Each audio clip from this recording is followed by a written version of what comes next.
তিনি ছুঁয়ে দিলে বোবা কথা বলে, বধির কানে শুনতে পায়।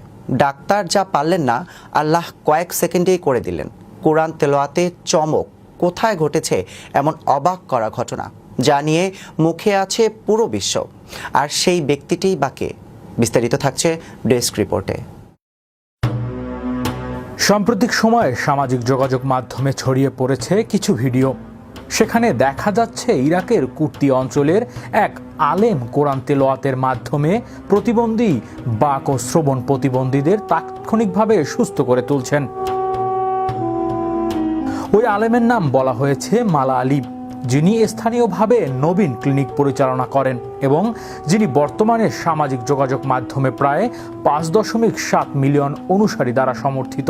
ভাইরাল ভিডিওতে দেখা যাচ্ছে মালা আলী কখনো কোনো বাক প্রতিবন্ধীর মুখে হাত রেখে কখনো শ্রবণ প্রতিবন্ধীর কানের কাছে কোরআন তেলাওয়াত করছেন এবং এরপরেই সেই ব্যক্তিরা কথা বলা বা শোনা শুরু করছেন।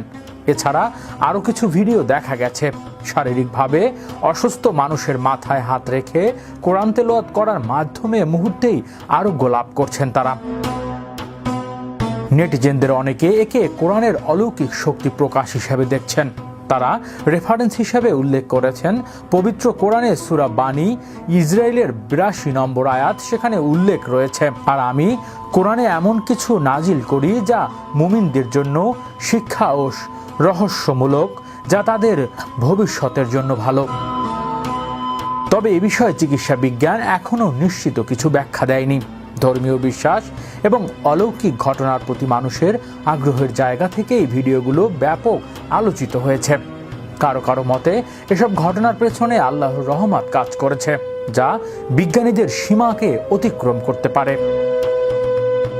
সামাজিক যোগাযোগ মাধ্যমে বিষয়টি যেমন আগ্রহের জন্ম দিয়েছে, তেমনি বিতর্ক ছড়িয়ে পড়েছে।